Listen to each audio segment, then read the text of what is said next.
जोंनि नैथि सेसननि थाखाय होजाखानाय आयदा।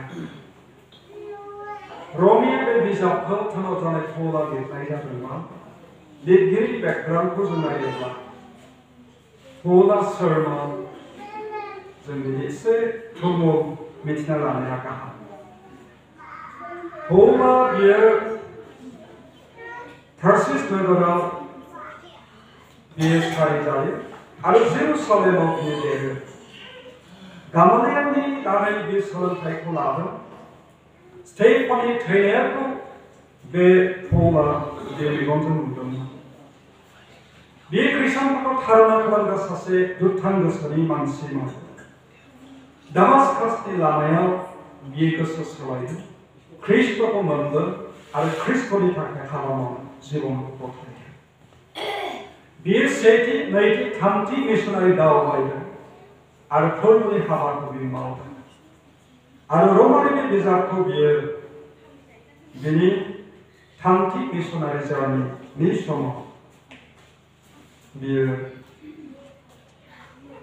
लिरनाय जादों। बिनि थामथि मिशनारि दावबायनाय, नैथि दावबायनाय, सेथि दावबायनायखौ जोङो मोननो हायो। आरो आङो बुंनो हास्थायबावदों बियो ख्रिस्ट'नि थाखायनो बियो थैदों, अर्थात स्टार्ट जादों, मुंख्लं जादों। बे रमिया बिजाबनि लिरनायनि अक्ट'खौ जों नायोब्ला अर्थात बेनि माबाया 57निफ्राय 58 एडियाव पौलनि थामथि मिशनारि जार्नि समाव करिन्थनिफ्राय बे रमारि बिजाबखौ लिरनाय जादों। बे रमिया बिजाबखौ लिरनायनि गाहाय थांखि प्रप'जल जाहैबाय रमाव थानाय खृष्टानफोरखौ जिउआव थुलुंगा होनो थाखाय। पौलनि रमाव थानाय खृष्टानफोरखौ लिरहरनाय बे बिजाबनि गेजेरजों बे लाइजामनि दारै जि बाथ्राफोरखौ फोरमायहरदोंमोन बे बिसयफ्रा दिनैबो जोंनि दानि मुगानि ख्रिस्ट'खौ फोथायग्रा इसोरनि फिसाजोफोरनि जिबनाव बियो गोरोबो। बेनिखायनो आङो दिनै जि आयदाखौ जोङो होनाय जादों रमियानि 12 आयदा 2 पदनि जि बायदोंनि सिरि बे आयदानिफ्राय आं मोनसे आयदा सेबखांनाय जादों। आं बुंनो हास्थायदों नोङो गोसोनि गोदान जानायजों सोलायजा। रमियानि 12 आयदा 2 पदनि बे बाइबेल सिरिखौ लानानै आं बेबायदि आयदा खालामनाय जाबाय। बेनो जादों नोङो गोसोनि गोदान जानायजों सोलायजा। नोङो गोसोनि गोदान जानायजों सोलायजा। जों इंराजियाव नायोब्ला गोसो बेखौ माइन्ड होननानै बुङो। गोसो माने साननो हानाय गोहो, सासे मानसिनि साननाय हनाय। आरो बेवहाय जों मा मोननो हाबावो गोदान खालामफिन बा रिनिउ खालामनायनि बाथ्रा जों मोननो हायो। इंराजि रिनिउ माने गोदान खालामफिननाय बा गोदान जाफिननाय। आरो गुबुन मोनसे सोदोब जों बेयाव मोननो हायो महर सोलाय, ट्रेन्सफर्म, महर सोलाय, आखल सोलाय, गुरबनाय। आङो बेयावहाय एसे बुंनो हास्थायदों जों मानसिनि गोसोआ नुनायजों बेहा खाथि सोमोन्दो दं। मानसिया माबा मोनसे गोदान मुवा नुयोब्ला, गोदान बेसाद नुयोब्ला, उदाहरन हिसाबै गोदान बाइक, गोदान गारि, गोदान न', गोदान फेशन ड्रेसफोर नुयोब्ला बे मुवाफोरखौ मोननो जों मानसिया हास्थायो बा हामब्लायो आरो बे मुवाफोरखौ मोननो थाखाय जों नाजायो। आङो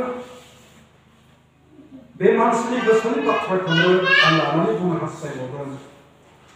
मानसिनि बे गोसोखौ जि गोसोआ गोदान मुवा नुयोब्लानो मोननो थाखाय लुबैयो बेबायदि गोसोखौ बाइबेला मा बुङो? जेरेमियानि बिजाबाव जों नायोब्ला जेरेमियानि 9 पदनाव बे मानसिनि गोसोखौ मा बुंदों? मानसिनि गोसोआ गासै मुवानिख्रुइ बांसिन सोलिगोन, बिनि रत्ना सोखाजाया। बिनि सानखोमानायखौ सोर मिथिनो हागौ होननांगौ। मानसिनि जि गोसो बे गोसोआ गासैबो मुवाफोरनिख्रुइ गाज्रिसिन गासैबो मुवाफोरनिख्रुइ बे सोलिगासिनो दं आरो बे मानसिनि गोसोनि जि रग बेखौ सेथानो हाया बेबादि मोनसे गोसो बेनिखायनो जों मानसिनि गोसो सिङाव मा सानखोमादों मा परिकल्पना खालामदों बेखौ जों नुयैखाय बा नुनो मोनैखाय सोरबाया साया मोजां दिन्थिनानैबो बेनि गोसोनि साननाया गुबुन जानानै बेनि सायावनि महर जि दिन्थिदों बेनि उल्था खामानिफ्राबो समाव मावजानायखौ मानसिनि जिबनाव जों नुनो मोनो गोबाङा बेबायदि गावनि लोगोजोंनो सायाव मोजां दिन्थिबाय गोसो सिङाव गाज्रिया थानायखाय बे गाज्रियानो गावनि लोगोनि सायाव गाज्रि खामानि मावनायफोर बे एक्टिभिटिसफोरखौबो जों नुनो मोनो बेनिखायनो आंनि बुंनो हास्थायनाय बेनो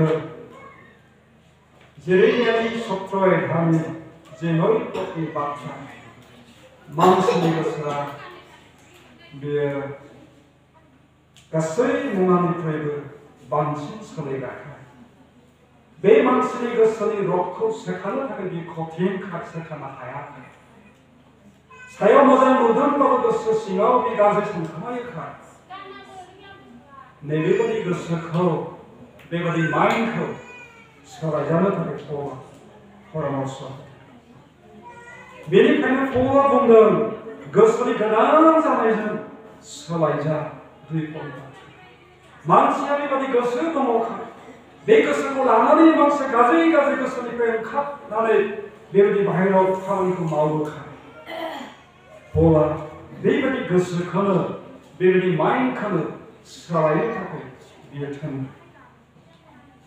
गोसोखौ थाबैनो सोलायनानै गोदान गोसो लाब होननानै बे 12 आयदानि 2 पइन्टआव मोनो गोसोखौ सानफ्रोमबो सोलायनायजों इसोरनि इच्छाखौ मोनथिनो हायो गोबाङा इसोरनि इच्छाखौ दिनै मिथिनो हायाखै मानोना थालायै गोसोखौ सोलायनाय जायाखै गोसोखौ थालायै सोलायैनि थाखायनो आबुङै सोलायैनि थाखायनो इसोरनि इच्छाखौ गोबाङा दिनैबो मिथिनो हायाखै आंनि जिबनाव इसोरनि इच्छाया मा नोंथांनि जिबनाव इसोरनि इच्छाया मा बेखौ जों बुजिस'नो हायाखै मानोना जों आबुङै जोंनि गोसो सिंनिफ्राय सोलायाखै उदाहरन हिसाबै बुंनो हास्थायदों निक'डेमआ सासे धोरोम गुरुमोन जिउदिफोरनि धोरोमनि नियम आयेनफोरखौ मिथिग्रा सासे मानसि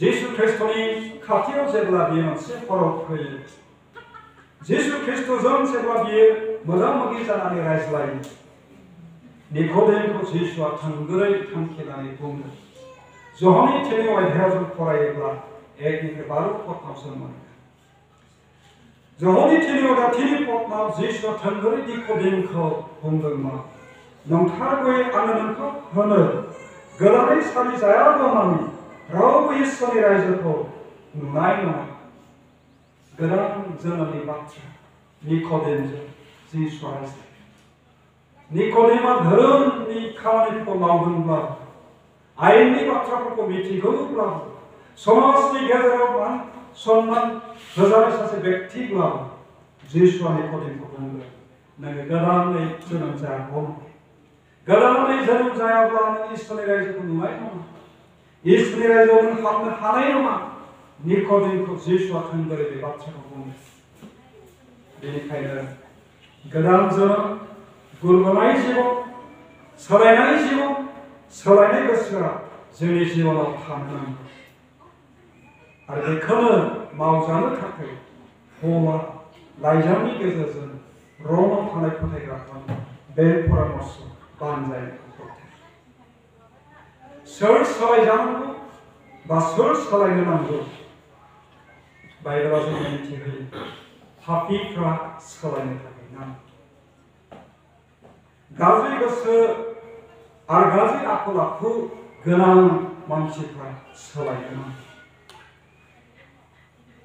आङो बाइबेलनिफ्राय एसे फरायनानै थटफोरखौ मिथिहोनो लुबैदों। पापिफ्रा सोलायनांगौ, मानोना गोथारफ्राल' इसोरनि रायजोआव हाबनो मोनो। गितमाला, गितफोरनि 24 नाम्बारनि 3 आरो 4 सिरियाव जों फरायोब्ला बेबादि मोनो। गितफोरनि 24 नाम्बारनि 3 आरो 4 पदआव बेबादि बुङो। फोरबोनि हाजोआव गाखोनो सोरहा इख्तियार दं? बिनि गोथार मन्दिराव सोर हाबनो हानो? जायनि आखायाव जिर गैया आरो गोसोआव खालाय गैया, जायहा दंफां जाबाङाव गोसो होआखै आरो नंखाय समाय लायाखै। जायफोरनि गोसोआ गोजोन, जायफोरा पाप खामानि मावाखै, जायफोरा आखाइजों बेबादि पाप खामानि मावाखै, नैबेफोरबादि मानसियासो इसोरनि रायजोआव हाबगोन बेखौ मिथिहोदों। गाज्रि गोसो गोनां मानसिफ्रा सोलायजानांगौ, मानोना गोसो सिंनिफ्राय गाज्रि साननाया, गाज्रि खामानिया बियो बेरखांनानै फैयो। मथिनि माथाइनि 15 बालाव जों नायोब्ला मथिनि 15 अध्यायाव 1निफ्राय 20 पदसिम जों फरायलाङोब्ला जों बेयाव मोनगोन। मथिनि 15 अध्याय 1निफ्राय 20 पद, किन्तु आं 8 पद 17निफ्राय 20 पदफोरखौहाय फरायगोन। 8 पदआव बेबादि लिरनाय जादों। बे मानसिफ्रा गुस्थिफोरजोंल' आंनो मान होयो, नाथाय बिसोरनि गोसोआ आंनिफ्राय गोजानाव थायो। जोंबो समाव बेबादिबो जानो हागौ। जों गिर्जायाव फैयो, मेथाइ रोजाबो, प्रार्थना खालायो, इसोरनो दान होयो। नाथाय गुबैयै बुंनो थाङोब्ला जोंहा जि गोसो दं, बे गोसोआ गुबैयैनो इसोरनिफ्राय गोजानाव थायो। गोसोथिजोंल' जों इसोरखौ बाख्नायदों मेथाइ रोजाबनायजों, नाथाय गोसो सिङाव गुबुन आरो जों नंथारगौयै इसोरखौ बाख्नायाखै। बेनिखायनो बै समाव जिसुआ बे बाथ्राखौ बुंदों, बे मानसिफ्रा गुस्थिफोरजोंल' आंनो मान होयो, नाथाय बिसोरनि गोसोआ आंनिफ्राय गोजानाव थायो। जों गिर्जायाव फैनो हागौ जोंनि देहाखौ लानानै, नाथाय जोंनि गोसोआ बाहेराव बबेयावबा न'आव थागोन। आङो 17 पदनिफ्राय आरोबाव एसे फरायलांबावो। नोंसोर नुवाखै खोमा, मानसि खुगाजों जायो, बियो उदैयाव थांनानै खिगार जायो, नाथाय खुगाजों जेया ओंखारबोयो बेफोर मानसिखौ खालाय खालामो। मानोना जेसेबां गाज्रि साननाय बे गोसो इसिंनिफ्राय ओंखारबोयो आरो बिनो मानसि सिथारहोयो, जिनाहारि आरो बलात्कार खालामहोयो, गुबुन गुबुन खामानिफोर मावहोयो, सिखाव खावहोयो, सोलायहोयो, गुबुनफोरखौ निन्दि होयो, बेफोरसो मानसिफोरखौ खालाय खालामो। नाथाय हुदाफोरबादि आखाइ सुवालाबा जानाया मानसिखौ खालाय खालामा। जिसुनि फोरोंनाय बाथ्रा। जिउनिफोरनि नियम बादिब्ला सासे मानसिया जानाय आदारखौ जानायनि सिगां आखाइ सुनानै जायोमोन। आखाइ सुवालाबा जायोबा बियो सुवा गोनां बादि सानजायोमोन। नाथाय जिसुआ बेबादि आखाइ सुवालाबा जानाया जे जोंखौ खालाय खालामो बिदि नङा होननानै फोरोंनो थाखाय बेयाव हास्थायो। माया मानसिखौ खालाय खालायोनो? जेखौ जों जायो बे मानसिखौ खालाय खालामा, नाथाय मानसिनि गोसो सिंनिफ्राय ओंखारनाय, बे गोसोनिफ्राय ओंखारनाय मुवाफ्रासो मानसिखौ खालायगोन। मा बेयाव बर्णना खालामखानाय फरायनाय। बे गोसो सिंनिफ्राय ओंखारबोनाय बे बिसयफ्रा बेयाव बेरखाङो। गोसोआवनो बे सोमजिग्रोबाय आरो प्रेक्टिकेलि बियो बाहेरायाव खामानि मावनानै दिन्थिनाय जायो। गालाथियाव जोङो फरायोब्ला गालाथियानि 1 अध्यायाव जों नायोब्ला 19निफ्राय 21 पदआव जों मोननो हायो। बेयावहाय मोदोमनि मावनाय पापनि खामानिफोरखौ बेयाव व्याख्या खालामनाय जादों। मोदोमनि मावनायफोरखौ रोखा रोखा नुनो मोनो। बेफोर जाबाय जिनाहारि खालामनाय, गाज्रि मावनाय आरो लांसुनिया हाबाफोर, मुर्तिफोरखौ खुलुमनाय आरो मन्त्रफोर बाहायनाय। मानसिफ्रा बिसोर जाज्लायो आरो गावजों गाव नांज्लायो। बिसोर मेगन साज्लायो, राग जोंज्लायो आरो गावनि खर' नागिरो। बिसोरो गावस्राज्लायनानै गुबुन गुबुन जाज्लायो। बिसोर गुबुननि गाहामखौ नायनो हाया, लोंग्लुङो आरो फेग्लुङो आरो बेफोरबादिनो गाज्रि हाबाफोर मावो। सिगाङाव मुंख'नाय बादि दाबो आं नोंसोरखौ साबधान होयो, जायफ्रा बेफोरबादि मावो बिसोर इसोरनि रायजोखौ आवग्रिनो मोनथारनाय नङा। गोसो सिङाव गाज्रि साननाया जायगा मोनबा आरो बे गोसो सिंनि साननायखौनो प्रेक्टिकेलि मोदोमाव मावफुंनायानो पाप। आरो गोबां पापनि खामानिफोरखौ बेयाव गालातियानि 5:19-21 जोङो मिथियो। आरो बेबादि गाज्रि गोसो गोनां, आखल आखु गोनां, पापमय जिबनाव थानाय मानसिफोर, पापजों गेब्लेनाय मानसिफोर, बेफोरबादि मानसिफोरनि जिबनानो सोलायजानो थाखाय नांगौ, बेखौ पौलआ मिथियो।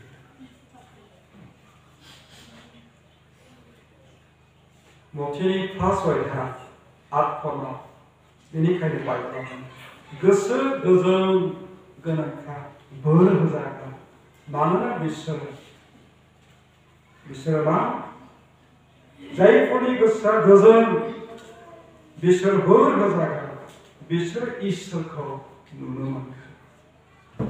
जायफोरनि गोसोआ गुस्लायनाय, जायफोरनि गोसोआ गोजों, जायफ्रा गोदानै जोनोम मोनबाय, बिसोरसो इसोरखौ नुगोन आरो इसोरनि रायजोआव हाबनो हागोन। नोंथांमोना एम्फौ आरो एम्फौआ सिख्रि जानायनि बाथ्रा मिथिगौ। जे न'खराव आं दङ, बे न'खरनि दिनैनि सानजौफुनि जाहोनायाव मोनसे खाजाया एम्फौ दङ। आं एसेल' जानानै आं माखासेखौ आं जाजोबा। आंनि बुंनो हास्थायनाया एम्फौआ बियो गोरलै समाव इन्दि बिलाइ जाग्रा इन्दि जागोन। गुबुन गुबुन बिलाइ जाग्रा एम्फौआ बे बिलाइखौ जानानै देरगोन। गुस्लायबाय थागोन। मोनसे समाव बे गासैबो गुस्लायनानै देरथायोब्ला बियो फिथोब थोबनो थाखाय गासैबो खिफोरखौ खिगारनानै बियो फिथोब थोबगोन, फिथोब सिङाव थागोन आरो सम जानानै बे एम्फौआ गुस्लायै सिख्रि जानानै गान्दाया सिख्रि जानानै बिरगोन। जे एम्फौआ बिलाइ जानानै देरदोंमोन, बे आरोबाव बिलाइ जाबावनाय नंलिया। बे सिख्रि जानायनि उनाव मोजां बिबार, गोदै बेबायदि गुबुन गुबुन बिफां लाइफांनि फिथाइनि बिदैफोरखौ, बिबारनि बिदैफोरखौ सोबगासिनो। जे आदारखौ बियो जायोमोन, बेखौ आरोबाव जाबावनो नंलिया, सिख्रि जानायनि उनाव। नोंथांनि आंनि जिबनाबो सिख्रिनि गुस्लायनाय बादि गुबैयै गुस्लायनाय जानो नांगौ। आरो इसोरा जोंखौ बेबादि गुस्लायनाय जिबनखौनो जोंनि जिबनाव बियो जाजानो थाखाय हामनाय। भगबानाव थानाय फोथायग्राफोरनि जिबना सिख्रिनि गुस्लायनाय बादि जिबन जाजानायखौ लुबैनानैनो बियो बे लिरनायखौ लिरफादों, परामर्श होनायखौ होबाय। नोंथां आरो आं जोंनि दिनैनि गुस्लायनाया माबादि गुस्लायनाय? आरो जिबौनि बाथ्रा जोङो नायोब्ला गुबुन मोनसे उदाहरन, जिबौआबो गुस्लायो। बिस गोनां जिबौब्ला गुस्लायखांनायनि उनावबो बे बिसआ एखेयैनो थायो। गुस्लायै बे जिबौ देरनोब्लाबो जेब्ला बे गुस्लायनाय जिबौजों सौजागोन, बे जिबौआ बिसाक्त जिबौब्ला बे जिबौनि सौनायाव थैनो हागौ। नोंथांनि आंनि जिबौनि जि गुस्लायनाय, बियो दिनै माबादि अबस्थायाव दं? नोंथांनि गुस्लायनाया गमामायै एम्फौनिफ्राय सिख्रि जानाय बेबायदि गुस्लायनाय ना? जिबौनाय बादि गुस्लायनाय, सायावबो गुस्लायदों, नाथाय गोसो सिङाव एखेयैनो थादों। सायावल' मानसिफोरनि नुनायाव गुस्लायनाय जिबौ, खिन्थु गोसो इसिङाव जिबौनि बादि एखे आखल आखु जायगा दं। जोङो मानो सोलायनांगौ? जोंहा सोलायनांगौ दं। जुदि जों बेफोर बिसयाव दुर्बनाय जानो हायाखै, जोंनि आखल आखुआव जों दुर्बनाय जानो हायाखै, जोंनि गोसोफ्रा दुर्बनाय गोसो नङाब्ला जोंहा सोलायनांगौ। मानो जों सोलायनांगौ होनोब्ला जों ख्रिस्ट'बादि जानो थाखाय जोंहा सोलायनाया जायगा मोनथारनांगौ। द्वितीय करन्थियानि 18 पदनाव बाइबेलाव जों बेबादि मोनो। बेनिखायनो जों साफ्रोमबो खोबजायै मोखांजों आयनाखौ नायनाय बादि फोरबोनि महिमाखौ नायै नायै गावबो बिनि महिमायाव देरलांनानै बिनि बादि जायो। जों ख्रिस्ट' बादि जानो थाखाय जोंहा सोलायनाय गुरगनाय गोसोआ थानो नांगोन। गुरगनाय बा गोदान जिबन मोननाय व्यक्ति जों जानो नांगोन। ख्रिस्ट' बादि जिउ खांनो थाखाय जोंनि जिबनाव बे गुरगनाय जिउआ नांथारगौ। जिसुआ माबादि जिउ खांदोंमोन? बियो गुबुनखौ अनदोंमोन, गुबुनखौ बे हेफाजाब होदोंमोन, गुबुननि दुखु जिंगासिनाय दाहार निरासा जानायखौ बियो बुजिदोंमोन। आरो जोंबो जोंनि बे जिबनजों गुबुनखौ हेफाजाब होनो हानाय, गुबुनखौ अननो हानाय, गुबुननि दुखु जाफानो हानाय बेबादि गोसो, बेबादि आखल आखु जोंनि जिबनाव थानो। जि आखल आखुआ जिसु ख्रिस्ट'नियाव दङमोन, बेबादि आखल आखु जोंनि जिबनाव थानो थाखाय जों मानो गुरगनो थाखाय नांगौ? मानोना ख्रिस्ट' जिसुखौ जों गुबुननो जों दिन्थिनो थाखाय नांगौ। नोंथांनि आंनि जिबना फरायजाग्रा गांफा गांफा लाइजाम। जोंखौ गुबुना फरायो। जोंहा थाइनैल' मेगन दं, आंहा थाइनैल' मेगन दं। दा गोबां नोंथांनि थाइनै मेगना आंखौ नायदों। गोबां जुग खालामोब्ला गोबां मेगनफ्रा आंखौ नुगासिनो। जों इसोरनि फिसाला फिसाजोफोरखौ संसारनि मानसिफ्रा नोजोर होयो। मानोना बाइबेलाव बुंदों जों गांफा गांफा फरायजाग्रा लाइजामफोर। जों फरायजाग्रा गांफा गांफा लाइजामफोर जानायखाय, गुबुननि फरायजाग्रा लाइजामफोर जानायखाय जों ख्रिस्ट'नि आखल आखुखौ लानानै, ख्रिस्ट'नि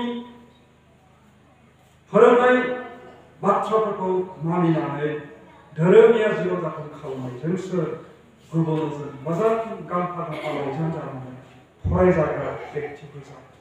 आरो नोंथांनि आंनि बे जिबननि गेजेरजों गुबुननो बे ख्रिस्ट'खौ मिथिहोनो हागोन। बे ख्रिस्ट'खौ नोंथांनि जिबननि गेजेरजों सिनायहोनो हागोन। आङो एकदमबारे प्रेक्टिकेल बाथ्रा बुङोब्ला नोंथांमोना बांसिनानो निस्सय बाटमार बाजार बेयाव हाथाय खालाम। दखाननि पारमानेन्ट दखानबो थानो हागौ। नोंथांमोननि नांगौफोरखौ बेयाव फानहैयो, बेनिफ्राय बायनानै लाबोयो। बे मोनसे पाब्लिक प्लेस, मार्केट प्लेस, बेयाव गोबां मानसिफ्रा फैयो।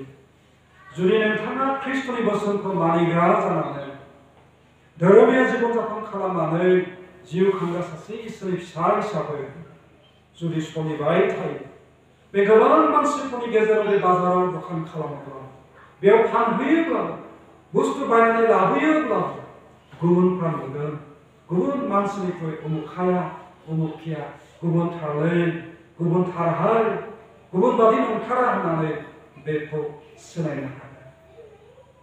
नोंथांनि जिउ खांनाया, नोंथांनि आखल आखु आसार बेबहारा, ख्रिस्ट' बादि जिउ खांनाया गोबांनि मानसिफोरनि गेजेराव फरायजानाय गांफा लाइजाम जानायखाय नोंथांखौ इसोरनि बिसा होननानै सिनायनो हागोन। आरो जों बेबादिनो जानो नांगौ। बाइबेला जोंनो फोरोङो। जोङो सोलायनाय जिबनखौ जोंनि जिबनाव नांगौ। मानोना जों जिसु ख्रिस्ट'जों जोमैनि रत्नाव थांफानो थाखाय हानाय बादि। धोरोमिया मानसिफ्रासो जिसुजों जों थांफानो हागोन। बिनि सिखाव बादि फैनाय बे समाव जोङो हथातनै लांखोजा बाइबेलाव गोबां बे लांखोनायनि रापसानि सोमोन्दै फरायनायफोर दं। आं बेफोराव गोलाव आं सम लानानै बुंलांनो इस्सा खालामबावाखिसै। जोङो माबोरै सोलायनांगौ, अर्थात जोंनि गोसोखौ, जोंनि बे गाज्रि आखल आखुखौ जों माबोरै सोलायनो हानांगौ आरो जों माबोरै सोलायनांगौ, बिनि राहा, बिनि लामाफोरखौ गोथार बाइबेलाव जोंनो होनांगौ। जे बाइबेला इसोरनि हांजों लिरजानाय, इसोरनि सायख'जानाय 40 जन मानसिफोरनि गेजेरजों बे गोथार बाइबेला लिरनानै गालांजानाय। बे बाइबेलनि बाथ्राफ्रा दिनै जोंनि जिबनाव दिनैबो गोथार। बे जोंखौ फोरोङो, बे जोंखौ कारेक्सन खालामो, बे जोंखौ सोंखायो, बे जोंखौ बानो। बे इसोरनि बाथ्राया जोंनि लामा दिन्थिग्रा आथेंनि देंखो।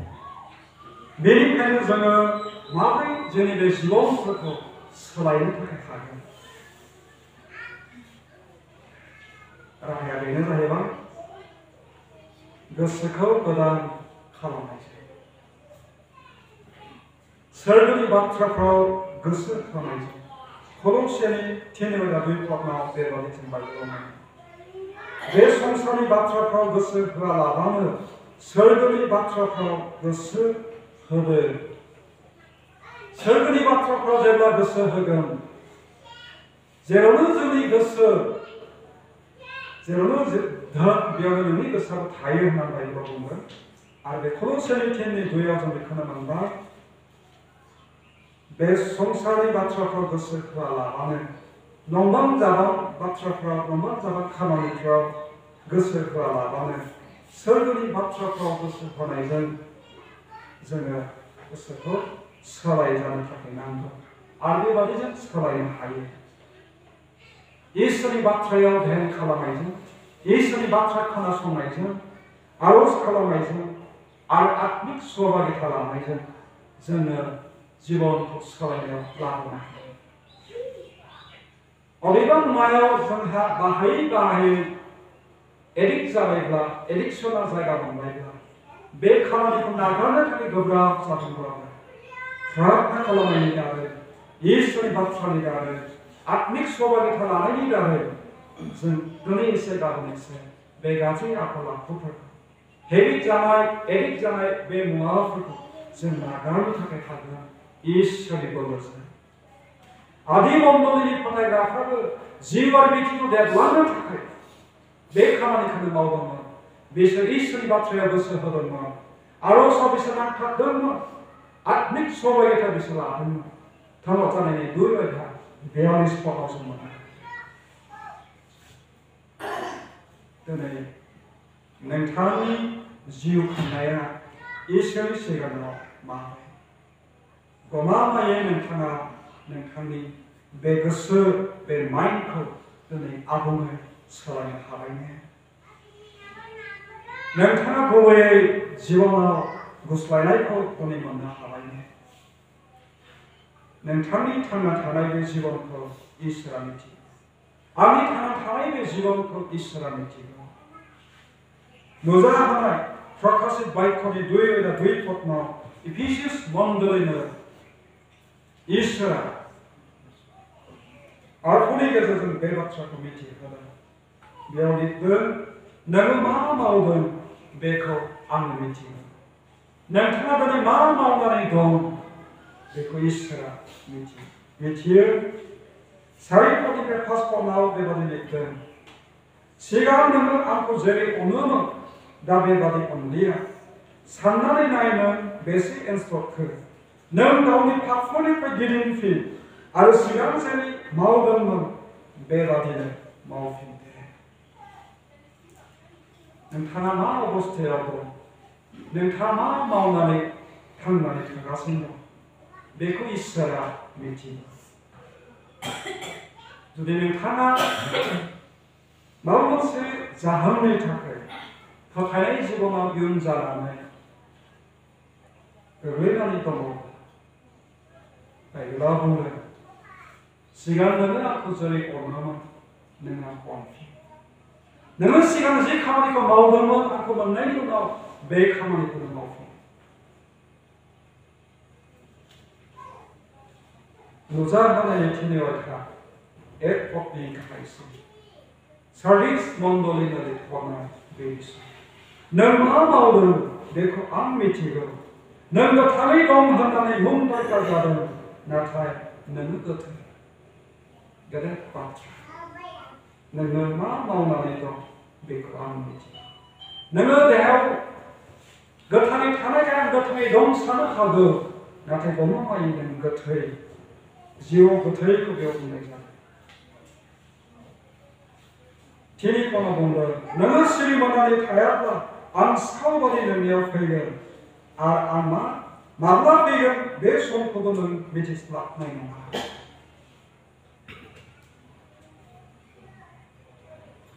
थिनि अध्यायनि आङो 15 सल'फोरखौ फरायनो लाउदिकिया मण्डलिनो लिरहरनाय एपिसड। आङो मिथिगौ नों माबादि। नोङो गुसुबो नङा गुदुंबो नङा दुंब्रुदबो।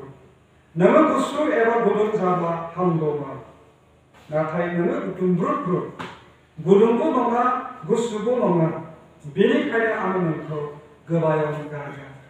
बे इसोरनि बाथ्रा। गुदुंला गुदुं गुसुला गुसु जानांगौ, मानोना दुंब्रुद जायोब्ला बे जेबो खामानियाव फैनाय नङा। दुंब्रुदजों जों सोरगोआव थांनो हानाय नङा। गुदुं कमप्लिट आबुं गुस्लायनाया जिबनाव जायगा मोननांगोन। गुसुब्ला गुसु नों संसाराव थासान्दियैनो रंजानो हागोन। बेनिखायनो गुसुब्ला गुसु जानायानो साबसिन, गुदुंब्ला गुदुं जानायानो साबसिन। आरो जोंखौ गुदुं जाजानो थाखाय लुबैदों। बेनिखायनो बे मेसेजखौ गुबुन गुबुन गिर्जानो इसोरा गावनि आखुनि गेजेरजों मिथिहोयो। नोङो मा मावदों बेखौ आं मिथिगौ। गुरगनाय जिबनखौ मोनफिननो गुरगनाय जिबनखौ लानानै इसोरनि इच्छा बादि धोरोमारि जिबन जापन खालामनायखौ हामलायनानै इसोरानो बे रादाबखौ आरफनि गेजेरजों होबाय। आं दिनै नोंथांमोननि बे हामबाय होनाय फारिलाइनि गेजेरजों मैया मोनाबिलि आरो बे सानजौफुआव आं गुबुन गुबुन मोननै आलादा आलादा टपिकखौ लानानै खोन्थानाय जादों। मैया जों इसोरखौ हामबाय होनायनि सोमोन्दै मोनाबिलियाव सोलोंबाय। दिनै बे सानजौफुआव जोङो एसे नायबाय। बेनो जाहैबाय गोसोखौ हालायै नोङो गोसोनि गोदान जानायजों सोलायना बे जोङो थालायै जोंनि गोसोखौ जों सोलायनो नांगौ। नोङो गोसोनि गोदान जानायजों सोलायजा। बे आयदाखौ जों दिनै बे सानजौफुनि सार्भिसाव जोङो सोलोंनो हाबाय, खोनाबाय। आंहा गंसे फुराना मारुति कार दं। बेखौ आं खननै रिनिउ खालामबाय। 24 बोसोर बैसोनि बे गारिया जाबाय। आं बेजोंनो रिजायनानै बुंनो हास्थायदों जोंनि गारि गोदान बायना लाबोयोब्ला रेजिस्ट्रेसनखौहाय आरसिखौहाय सालायनो हानाय बे मोनथायखौ 15 बोसोरनि थाखाय होयो। 15 बोसोरा जुदि बारनोब्ला बे गारिखौ सालायफिननो थाखाय जोंनि रेजिस्ट्रेसनखौ गोदान रिनिउ खालामफिननो गोनां जायो। नोंथांनि आइ कार्डखौ रिनिउ खालामफिननो गोनां जागोन। नोंथांनि इन्सुरेन्सखौ रिनिउ खालामनो गोनां जागोन। नोंथांनि जिखिया जा गारि बेयो रिनिउ खालामफिननानै बाहायजाफिननाय जायो। आंनि बे फुराना गारिखौ आं रिनिउ खालामनानै आं बाहायगासिनो दं। जोंनि जिबनाबो इसोरनि देखायाव अबेबा बिसयाव बाहायजायै जानानै दङब्ला आं बे सानजौफुआव आह्वान खालामनो लुबैदों। जेरेमियानि 18 अध्यायनि 1निफ्राय 6 पदआव जों फरायोब्ला जेरेमिया नाबिनि गेजेरजों इसोरा बे बाथ्राखौ फोरोंदोंमोन। 제레미야가 그만이 너 다가보니 계속 나는 내 바쳐가 보는 거 해 제레미야는 참들 아르 그만아 마음으로 믿고는 나이거든 그만이 같이 평난의 제레미야 내 바디 드리스었는데 그만아 기린나이 삭하여 먼세 단이 하부고 나는데 볼통 비반에게 가는 거 매반에게 타네 볼통나 그만이 아끼는 바이든 아르 바이를 하고 나나는 그만아 너 다그래 가미 그 쓰바디 소마이나면서 너희후 비다 아르베 그리스도 눈감내니 오나이스라 제레미야 보면 소이포탄 포레니 의 이스라엘이 넣고 매 코마라제를 칼람든 아는 그 매바든의 칼람든 하야카나 나의 하야제의 코마니 아끼어도 남슬도 안내 아끼어도 이스라엘이 넣고 이스라엘 아래 그 이스라 당거리 비박하고 본들 뭐 아르베이 소야는 강이 아무리 집어넣어 들을 것 나리미타 거든 포리 바티스 길자리 세바 사세이 스토니 파타이가 하나님이 계세요. 파타이는 집어넣으면 자물이 도모 예수님이 dekhayo mutana andık kımananı papzın 주디고 게르나는 papzın 주디도 먹어. 능탄이의 바이나의 지방코 이스라다 한편을 하여 능탄이 게르나의 지방코다 한편을 하여 능탄이 바이나의 먹고보다 한편을 하여 그말이 아카야시 하야 바이든 배 하크는 그말 가운데 이사바디 바나이 핀든 능탄이 비스리 아카무도 비스리 아카니까 먹으면서 자흔이 탁하더니까 그래가지고 먹어 바이나니까 먹어 Dönemizin aydaya kılıplarında Feyzin İsrail gidinin kılpini Feyzin ve İsrail'in bedavını da kankin zaman Argedey İsrail kılıp olanları Rozurumu Zenine kuli koruya kolanı Zenine tanrı Ve İsrail bol Beni hepaza Beni rekhat olanları Ve mondolini zugedi Zenine mağını kanun ettik Feyzin akay kumranı Mağını गोबां समाव जों गोबां इसोरनि बोरजों मोननानै इसोरनि बाथ्राजों खोनानानै जोंनि मेगनफोरजों जों इसोरनि बोलोखौ नुनानै जोंनि जिबनाव इसोरनि बोरजों बुंफबनानैबो समाजजों अबहेला मानसि जानायखाय जों खालामो जोंनि होनायाव जुदि इयुन जागोन 이스라엘 허나무 파도선 덕지 허물하게 남도원 전 허물을 아케이와 프레전 배 프로그램이 되어서 전 티랑 파카라 앙 이스라엘 페가와 버는바 나타 앙이 더 이스라엘 허나무 도서망서 우포하가 누군가 배 허나이카 앙 허나하 펄과 코마카라 앙 허나하는 Fakan의 집으로는 벌을 나서는 거는 긴두 벌을 나서는 하 벌로 안 벌을 나서는 거 내가 파사 벌고 안 되시거나 밥전을 개발해봐야 젠마의 집원전 안도 암가 한 핀자라도 그래요 내가 보다 암이 넣고 그래서 내는 그야 벌고 바이 풀어놓고 암이 벌어서 한 핀자는 것을 암이 넣고 그거만 내는 한 핀. 주디베는 당연히 이스라엘 함레네 프레이전 원자 저는 고타이네 아로스 전 칼람 저는 벌코 저는 도마이부터 전 시그널만이 나이 어비니페레 던나페 어비니페레 리소스스 프라는 프로페 다음 타는 집에 모스타코 비 어비니페레 아미자 자리민 자리전에 마버디 어버스테야 안동어 나한테 늘리 차사야 아마디 레벨어서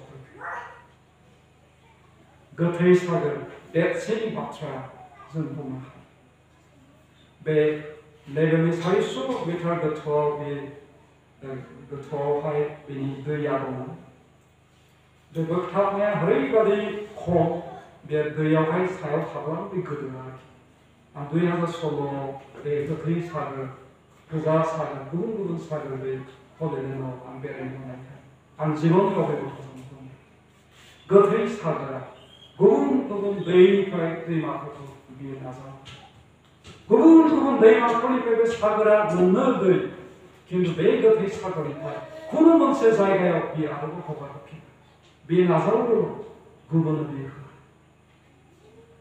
जोंनि जिबना अखाफोर बादि जानो हायो साननिफ्राय जों जि सानखौ मोनबाय बेखौ रिफ्लेक्ट खालामनानै गुबुननो हरनो हानाय जिबन जानो थाखाय नांगौ जोंनि जिबनफ्रा दैखरनि दैफोर बादि जानो थाखाय नांगौ जेसेनो जों बे दैखरनि दैखौ खावनानै बाहायो एसेबां गोदान गोदान दैया बे दैखराव आरोबाव जाखांबाय फुख्रिनि दैया बे थाबाय थानायखौ रावबो मोजां बाहाया हयथ' लोंनायबो दं बे दैया दैनि थाबाय थायो जों बाहायजानाय दै बाहायजानाय दैखरबाव जानो थाखाय जों गोथै सागोरनि दै बादि जानो बेनिखायनो आं बे मण्डलनि मालिमिथा गोजोनपुरि बाप्टिस्ट मण्डलनि साफ्रोमबो इसोरनि फिसाला फिसाजोफोरखौ आं बोर गोनां इसोरनि फिसाला फिसाजो जाजानो लुबैनाय फुंनि परामर्शआव बायदि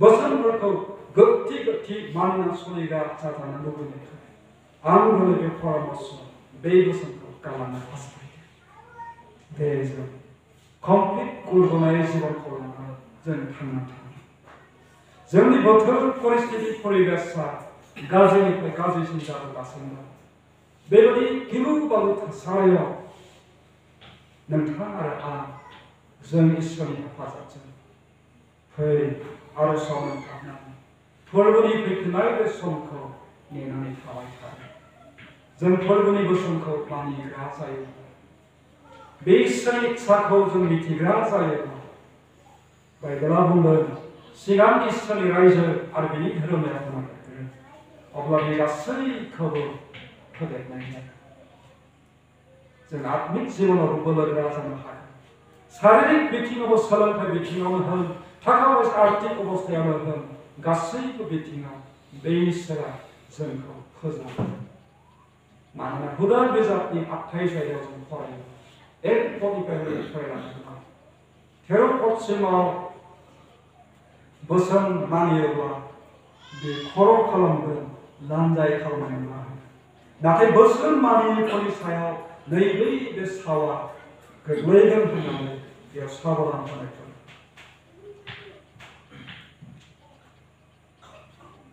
बोसोन हुदा बिजाबनि 8 जायगा 1-13 पदनावहाय फोरबो इसोरनि बोसोनफोरखौ मानियोब्ला नैबे बोरफ्रा फैगोन दिनाव बुंदों नोंसोरनि हा हुफ्रा बोर गोनां जागोन नोंथांमोननि हा हु जि दं बारि बागान बेयो बोर गोनां जागोन फार्स्ट पदआव बुंदों नोंसोरनि आबादफोरनि सायाव बोर होगोन 6 पदआव बुंदों नोंसोरनि मावनाय मानिनि सायाव बोर होगोन 8 पदआव बुंदों नोंसोरनि बाख्रिफोरखौ सुफुंगोन 12 पदआव बुंदों बेयो नांगौ बादि नखा हाहोगोन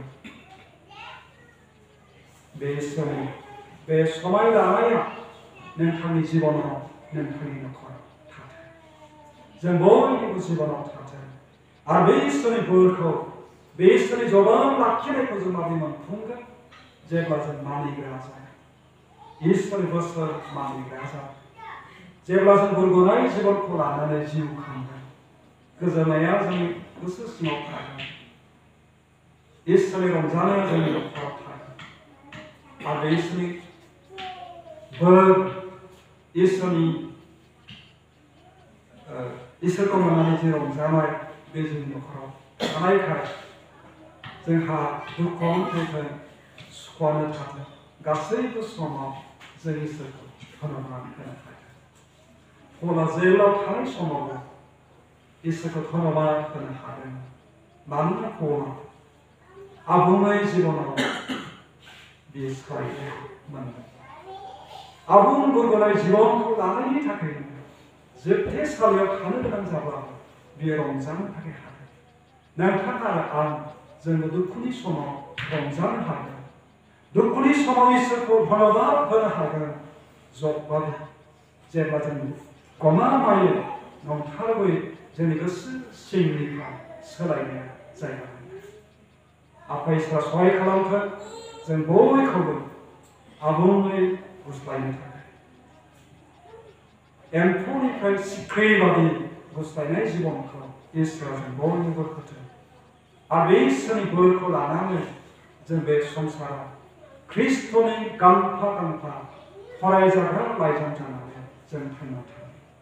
बोर गोनां बेक्ति जानानै जों गुबुननि सिगाङाव गावखौ गावनि जिबननि गेजेरजों जोंनि इसोर बे ख्रिस्ट' जिसुखौ जों साखि होयो। गासैबोनि थाखाय धन्यबाद। जों